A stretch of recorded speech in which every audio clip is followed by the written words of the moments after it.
가게사는 증시 각도기. 증시 너무 안 맞는 거 아닌가요? 네, 안녕하세요. 네. 나침반 한지원입니다. 네, 증시 각도기 없는 각도기 TV의 쪽집게 류의원입니다. 네, 정말 각방꿀 이렇게까지 나올 수 있을까요? 뭐 예상했던 바니까요. 뭐 담담하네요. 오늘 사실 대주주 회피 물량이 네네. 1조 넘게 나왔는데 네네. 이렇게 올라갈 줄 몰랐어요. 각도기님의 힘이 엄청난 것 같습니다. 네네. 뭐 일단 금융투자에서 한 1조 매수를 했는데 항상 배당 전에는 금융투자에서 한 뭐 좀 사거든요. 근데 다 바로 팔아버립니다. 걔네들. 지난 작년도 그렇고 재작년도 그렇고 항상 똑같은 플레이를 하거든요. 바로 팔든지 아니면 1월에 팔든지 뭐 하여튼 뭐 1월 내로 다 정리를 하는 물량들이니까 뭐 그렇다고 해서 바로 뭐 지수가 떨어지거나 그러지는 않으니까요. 왜냐하면 대주주 물량 파신 분들이 다시 사니까. 예. 그게 그거다 이렇게 보시면 될 것 같습니다. 휴가를 조금 빨리 보내드릴 걸 그랬네요. 이렇게 너무 연말 돼가지고 며칠 안 남았는데 가셔가지고 이 랠리를 좀 오래 더 느꼈으면 좋았을 텐데 조금 아쉽습니다. 오늘 그래도 굉장히 괜찮았는데요. 코스피가 0.7%, 코스닥이 1.3% 올랐습니다. 휴가 말고 퇴사하라는 얘기도 있던데 댓글에. 그건 조금 너무하네. 퇴직하라고. 퇴직하라고요? 좀 잔인한데요, 그거는. 그래요? 내가 한 말이 아니라 댓글에 그렇게 있었던 얘기죠. 제가 네. 내가 한 말이 아니고.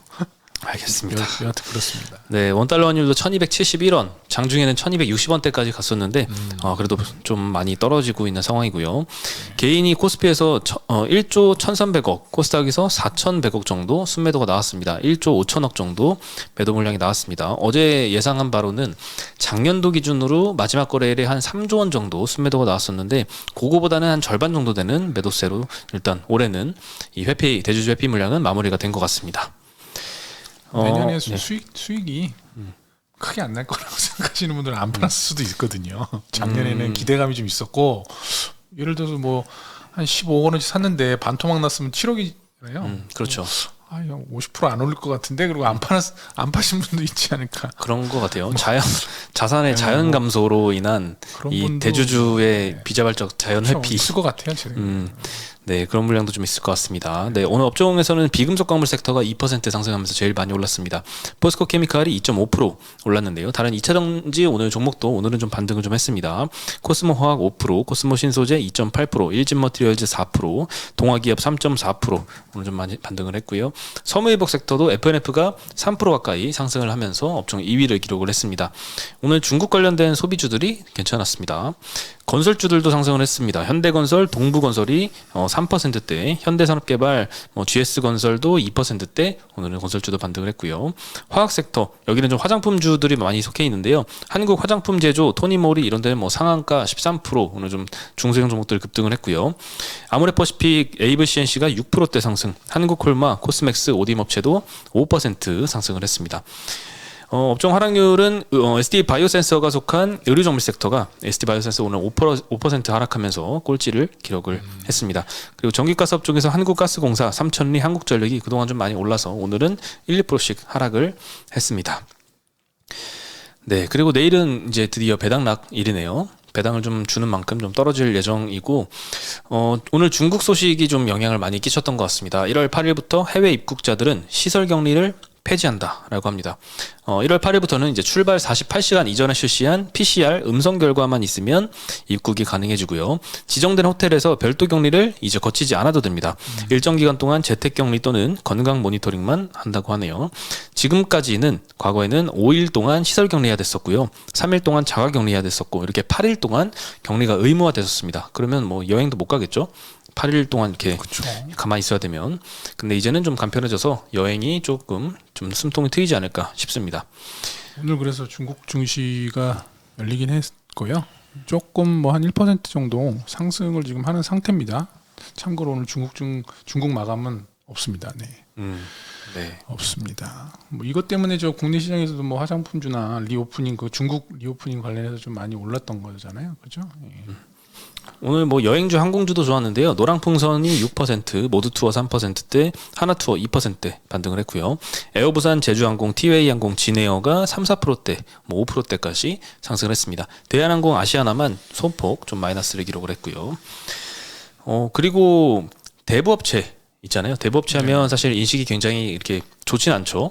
옛날에 그 쩐의 전쟁 드라마 굉장히 재밌게 봤었는데 거기서 막 조폭들 나와가지고 돈 막 갈취하고 뭐 이런 것들이 나오잖아요. 근데 그런 대부업체는 아니고요. 금감원에 정식 등록된 3금융권 대부업체들 중에 1위 러시앤캐시입니다. 이 대부업체가 역마진 때문에 신규 대출을 중단했다라는 소식이 있었습니다. 이게 일본계 자금이고요. 원래 1, 2위 사업자가 러시앤캐시하고 사나머니인데요.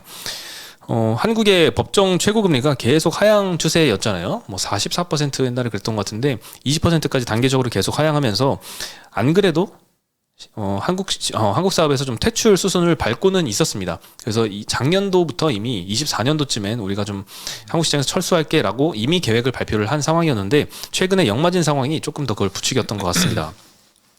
현재 이제 러시앤캐시가 조달 금리가 무려 8%까지 급등을 했다고 하네요. 제가 작년도에 이제 리드코프라는 업체에 한번 공부를 해봤는데 그때 당시에 작년 중순에 조달 금리가 한 5.34% 정도 됐었거든요. 뭐 아마 러시앤캐시도 비슷한 상황이었을 텐데 그 사이에 한 3%포인트 정도 많이 좀 늘은 것 같습니다. 근데 이 회사는 8%대로 이제 조달을 해서 요거를 법정 최고금리 20% 정도로 이제 대출을 해주는데 그 사이에 사람들이 다 빌린 돈을 이자 내고 딱 갚으면은 그 마진을 다 많이 챙길 수 있는데 이게 역마진이란 거는 다 떼어먹는다는 소리잖아요. 참 그렇습니다. 2020년과 2021년도 이 감사 보고서를 한번 보니까 러시앤캐시 운영하는 아프로 파이낸셜 대부 여기서 충당금을 얼마나 쌓았냐? 대출 채권의 한 15% 수준 쌓았더라고요. 네. 이게 2020년과 21년도니까 22년도 말로 갈수록은 훨씬 더 많이 쌓았다라는 걸 알 수 있겠죠. 그러면 조달 금리가 작년 중순에 5%에다가 충당금 15% 못 받는다라고 쌓았으면 이것만 해도 20%잖아요. 대출 금리 20%로 받아도 거의 뭐 똔똔 수준, 마진 하나도 못 남기는 수준인데 그 사이에 대출 금리는 계속 그대로죠. 법정 최고금리가 20%까지 못 넘기도록 막아놓은 상태이기 때문에 대출금리는 못 올리는데 조달금리는 3%포인트 더 커졌고 충당금도 그동안에 연체율이 더 상승했을 테니까 더 올라갔으면 당연히 역마진이 발생할 수밖에 없을 상황인 것 같습니다. 아니 얘네 대부업체들이 보통 일본계인 게 일본 그 엔화 자금을 이제 싸게 빌려다가 이제 조달 비용이 낮으니까 그걸 가져다가 우리나라에서 고금리로 이제 빌려서 이제 사업을 했었던 건데 네. 굉장히 조달 비용이 예상보다 높네요. 이게 8%면은 다른 우리나라 그 국내 자본으로 하는 그런 업체랑 별반 차이가 없어서 뭐 그렇게 좀 좋은 사업 어떤 아이템은 아닌 것 같네요. 이제 맞습니다. 그리고 예전에 일본계 자금이 한국 대부 시장으로 좀 많이 진출했었던 게 우리나라 법정 최고금리가 옛날부터 규제가 있었잖아요. 옛날에 뭐 한 40%대 갔었던 때가 있었는데 그때 당시에 이미 일본은 법정 최고금리가 20%였습니다. 그래서 더 이상 이제 일본에서는 장사하기가 힘들기 때문에 법정 최고금리를 굉장히 높게 받을 수 있는 40% 받을 수 있는 한국 시장으로 이게 많이 자금이 넘어왔는데 한국도 단계적으로 정부가 바뀔수록 계속 다운되면서 20%까지 일본과 동일한 수준까지 오게 됐죠. 그래서 더 이상 이제 뭐 한국까지 와가지고 장사할 필요가 없겠다. 그래서 24년도에 뭐 퇴출 수순을 밟겠다라고 이미 계획을 밝혔는데 최근에 고금리 상황이 그걸 좀 더 속도를 좀 앞당기고 있지 않나 싶습니다. 돈이 안 되면 철수하는 거죠. 자금이. 1위 기업도 이런 상황이고요. 올해 9월 들어서는 대부업체의 40%가 신규 대출을 중단한 상황이라고 합니다. 기존 대출을 중단할 수는 없죠. 이미 대출이 나가 있으니까 이제 회수에 신경을 써야 되는 거고 신규로 대출을 안 해주는 상황까지 오게 된 것 같습니다. 참 이게 걱정인 게 대부업체도 본연의 자기만의 영역에서 그들의 역할을 좀 해줘야 되거든요. 왜냐하면 이 대부업체들이 대출을 안 해주기 시작하면 2금융권이나 1금융권을 못 가는 이제 대출 수요자들이 불법 사금융으로 빠질 수밖에 없거든요. 그렇죠. 이제 대부업체랑 우리가 일상적으로 얘기하는 사채랑은 다른 거기 때문에 대부업체는 정식으로 등록된 업체고 뭐 어떤 불법적인 어떤 추심이나 이런 건 안 하잖아요. 그렇죠. 근데 사채는 이제 또 엄청나게 또 이 무서운 거 아니겠습니까? 그래서 이런 저신용을 가지신 분들에게는 어쩔 수 없이 이제 대부업체들이 그만의 기능을 해야 되는데 그걸 또 못하게 되면 저 사회적인 문제가 발생할 수 있으니까. 그게 또 무서웠던 게 제가 작년에 공부할 때 대출 승인율이 몇 %인지 아세요? 이 대부업체에 가면은 네. 10명이 예를 들면 100명이 나 대출 받을래요 하면은 몇 명이나 대출을 해줄까요?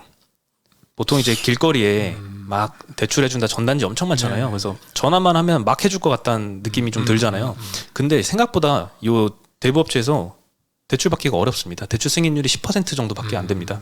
그러니까 10명이 대출 받고자 하면 그 중에 9명은 탈락되고 받고 싶어도 못 받고 한 명만 받을 수가 있는 거거든요.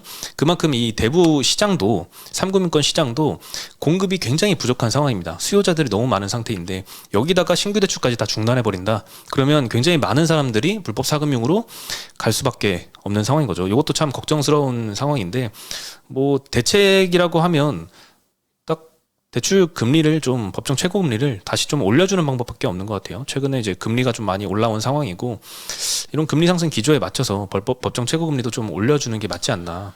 물론 정치권에서는 네. 자꾸 금리를 낮춰주면 약간 서민을 위한 정책인 것처럼 하지만 결국에는 이 풍선 효과라는 게 훨씬 더 큰 상황까지 온 것 같습니다. 일단 없으면 안 쓰시는 게 좋습니다. 안 쓰는 게 좋죠. 절약하시는 게 참으십시오. 네, 그렇습니다. 그리고 현대차가 이것도 오랜만에 들리는 소식인데요. 중고차 사업에 진출한다는 얘기가 다시 나오고 있습니다. 원래 22년도 초에 5월 달인가요? 그때 한번 진출한다고 여기저기 막 허가 받는다 안 해준다 막 시끄럽고 시위도 많이 했던 것 같은데 그게 1년 유예가 됐었습니다. 그래서 내년도 5월부터는 정식으로 다시 중고차 시장에 진출을 한다라고 하고요. 지금 현대기아차는 인증중고차 시장 진출을 위해서 매매단지 용지 확보, 뭐 온라인 사이트 개설 뭐 이미 준비를 많이 했던 것 같은데요. 그리고 이제 5월 달에 본격 중고차 판매 개시까지 앞둔 상황이고요.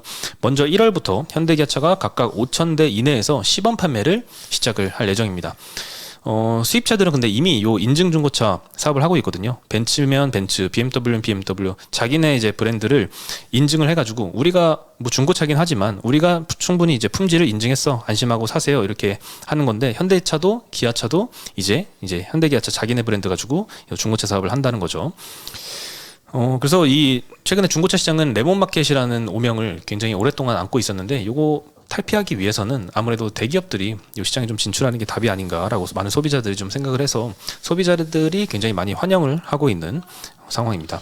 우리가 저 보통 인증이라는 단어가 들어가면 네. 굉장한 신뢰를 하고 그렇죠. 보내거든요. 저희도 인증을 받았잖아요. 자격증으로. 자격증이요? 그럼 자격증 있으시잖아요. 아, 그렇죠. 금융투자협회의 자격증이요. 그럼요. 그게 다 인증을 받는 거예요. 저희도 다 인증을 받은 사람들이기 때문에 자동차도 아까 말씀하셨지만 아마 좀 더 비쌉니다. 인증받은 것들이. 왜냐하면 비싸게 사오거든요. 걔네들이 인증받은 것들은. 그래서 조금 이제 어차피 마진은 제가 봤을 때 뭐 그런 뭐 어떤 현대기아차나 뭐 그런 메이커들을 하고 기존 그 중고차 매매하는 쪽하고 아마 크게 차이는 안 날 거예요. 스프레드 차이는 뭐 한 1~2% 정도 날까? 뭐 하여튼 큰 폭으로 나지는 않을 것 같습니다. 확실히 소비자 입장에서는 중고차 살 때 안심이 되긴 할 것 같아요. 그럼요. 네, 이게 허위 매물도 요즘 많은데 게다가 또 이상한 곳도 많잖아요. 흔히 알려진 특히 지역들. 인천 아주 거기 무섭습니다. 네, 그런 경험해본 적이 있어 내가 옛날에. 경험해본 적 있으세요? 몇 년 전에 한번 경험해봤습니다. 아주 무섭습니다. 저도 뭐 유튜브에 보니까 막 때리려고 하고 막 그런 무서운 영상까지도 있는데 아니었는데 뭐 그냥 코백할 정도야. 이 서류 같은 거 자세히 안 보잖아요. 막 그냥 처리 그냥 일사천리로 그렇게 하는 데가 있어요. 물론 다수는 아니지만 일부에서 이런 케이스가 있기 때문에 우리가 좀 중고차 사기가 좀 두려워지는데 차라리 한 뭐 50만 원 더 비싸더라도 같은 그럼요. 차종을 현대차에서 판다고 하면 그렇죠. 만약 문제가 생겼다 그러면 뭐 안심하고 책임져야죠. 네, 책임져 요구를 할 주는 수 있으니까 거니까요.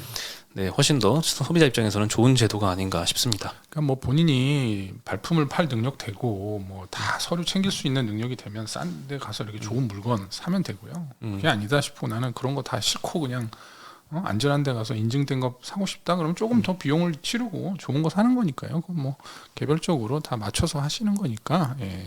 각자 맞는 방법을 찾으시면 되겠습니다. 네. 그래도 한편으로는 이 기존의 중고차 사업을 하는 이제 중소 상인들, 상공인들도 문제죠. 그렇죠. 그래서 요거 시장을 그래도 너무 한 방에 대기업들이 이게 진출하면 피해를 좀 많이 주기 때문에 시작은 일단 주행거리 10만 킬로 이내의 차량만 먼저 시작을 하고요. 출시 5년 이내의 중고차만 먼저 현대기아차는 판매를 한다라고 합니다. 그리고 중고차 시장이 생각보다 굉장히 큰 게요. 21년도 기준으로 자동차 거래 대수를 보면은 신차가 173만 대 팔렸고요. 중고차가 265만 대 팔렸습니다. 이미 중고차 시장은 신차보다 한 1.5배 정도 큰 시장이고 이건 뭐 전 세계 어디서나 다 그렇습니다. 10만 대 이내에 5년 이내면 그 저기 제외되는 차는 다 똥차예요. 가격이 엄청 싸. 필요 없어. 그런 거는 뭐 굳이 이렇게 트레이딩 할 필요가 없으니까 딱 여기 핵심만 딱 가져가는 거네요.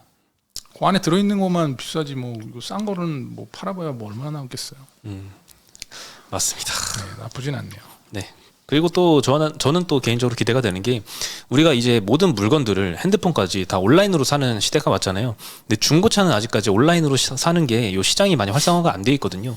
당연히 이제 품질에 대한 이 신뢰가 낮아서 그런 거 아닐까요? 이게 뭐가 올지 모르잖아요. 고장나 내가 직접 볼 수도 없고 하니까. 신차가 아니기 때문에 사실 이게 정보가 비대칭적이잖아요. 그 네. 사람이 어떻게 썼는지를 모르는 상태에서 우리가 사는 거기 때문에 이게 인증 아까 말씀드렸지만 인증을 했다는 건 뭐 전문가가 뭐 다 살펴보고 이거는 괜찮다 이렇게 해주는 거니까 맞습니다. 그런 것들이 좋죠. 그래서 현대차에서 중고차를 판다라고 하면은 우리가 좀 믿고 품질에 대한 의구심은 좀 덜고 온라인으로 그냥 주문해서 뭐 배송 받을 수도 있지 않을까요? 그래서 앞으로는 이 중고차까지도 온라인으로 사는 시장이 좀 많이 열리지 않을까 이런 생각도 듭니다. 네, 물론 당장은 이제 신차 할부 금리가 뭐 10%대 12%까지도 올라가고 중고차 할부 금리는 뭐 20%까지 법정 최고 금리까지 올라가 있는 상황이라서 뭐 힘들긴 하지만 그래도 장기적으로는 굉장히 커질 시장인 것 같고요. 오늘 그래서 작년에도 한번 기억을 되살려 보면 현대기아차가 이 중고차 사업 진출 허가를 받냐 안 받느냐 이때 오토엔이라는 기업이 굉장히 막 급등락을 반복을 많이 했었습니다. 오늘도 이 소식 때문에 한 5% 정도 반등해서 마감을 했고요. 마지막으로 STS 중공업 여기 인수전을 진행을 하고 있는데요. HD 현대 과거의 현대중공업 지주이죠. 이름이 바뀌었고요. HD 현대와 한화 간의 2파전이 지금 진행이 되고 있습니다. 현재 STS 중공업 실사를 진행하고 있고요. 곧이어 본입찰 예정이라고 합니다. 현재 지금 STX 중공업의 최대 주주는 파인트리 파트너스인데요. 내년 2월 달에 우선 협상 대상자 선정하고 4월 달에 이 주식 매매 계약을 체결한다라는 계획을 갖고 있습니다. 만약에 HD 현대가 인수한다면 기존의 조선사들 좀 갖고 있잖아요. 그래서 STX 중공업이 뭐 중형 엔진 만들고 현대중공업이 대형 엔진 만들어서 좀 시너지도 낼 수 있을 것 같고요. 현대중공업, 현대미포조선, 현대사무중공업 이런 데 계열사를 갖고 있기 때문에 그쪽에 납품해서 또 마진도 좋아질 것 같습니다. 만약에 한화가 인수해도 마찬가지인데요. 최근에 이제 대우조선해양 한화가 인수를 했잖아요. 그래서 뭐 원가 절감이 가능할 것 같습니다. STX 중공업이 엔진을 만드는 회사인데 기존 매출 비중의 30%는 대우조선해양에 납품을 합니다. 그래서 하나품에 안긴다면 이것도 좀 시너지가 기대가 되는 것 같습니다. 매각하는 대상 지분은 STS 중공업 지분 49.3% 정도이고요. 현재 이 회사 시총이 2천억이기 때문에 절반이니까 시총은 한 1,000억 정도 됩니다. 네, 오늘 STX 중공업 고가로는 한 18%까지 많이 급등을 했었는데 종가로는 1.3% 상승해서 마감을 했습니다. 요즘에 뭐 호재가 있어도 금방 뭐 선반영돼서 이미 다 떨어지고 막 재료 소멸로 반영하고 참 어려운 시장인 것 같습니다. XTX가 뭐 큰 기업은 아니니까요. 뭐 하나에 큰 영향을 미치기에는 조금 뭐 쉽지는 않습니다. 워낙 작아서 네. 대우조선이나 잘 경영을 해야지 될 텐데 말이죠. 예. 이제 올해 2거래일 남았죠? 지금 이제 내일하고 내일 모레가 남았고요. 네, 뭐 일단은 내일 깜짝 놀라시면 안 됩니다. 아침에 배당락 때문에 뭐 한 1% 2% 사이 떨어져서 시작하기 때문에 또 모르시는 분들도 깜짝 놀래가지고 왜 떨어지냐고 하실 수 있는데 네, 무조건 떨어져서 시작합니다 내일. 네, 코스피 평균으로는 뭐 한 1.5% 떨어질 수 있는데 개별 종목으로는 은행주 같은 거는 굉장히 많이 떨어질 것 같아요. 그런 것들은 이제 배당이 한 4, 5% 주고 많이 주는 거는 더 많이 주잖아요. 그런 거는 뭐 그만큼 아니더라도 일단은 뭐 비슷하게 떨어질 수 있습니다. 네, 그러면 나머지 이 이틀 동안도 각도기님이 없기 때문에 네네. 네, 무난한 상승 기대해 보면서 오늘은 도기님 뭐 지금 휴가 중이잖아요. 네. 개인적으로는 대우조선 그 지배구조에 대해서 한번 공부를 해서 아침 시황 방송에 좀 얘기를 하는 게 어떨까. 숙제 주시는 숙제를 건가요? 주는 겁니다. 근데 생각해봤는데 대우조선 인수가 이제 마무리가 됐잖아요. 네. 물론 3월이지만. 근데 대우조선 주가에 어떤 뭐 크게 또 좋을 것 같지는 않아요. 뭐 한화가 인수했다고 해서 뭐 또 지배구조상, 그러니까 그 실적 말고 지배구조상으로는 제일 하단에 있어서 뭐 모르겠습니다. 하여튼 공부해 보세요. 알겠습니다. 숙제 드리는 숙제까지 겁니다. 주셨고요. 그럼 저희는 여기서 인사드리겠습니다. 안녕.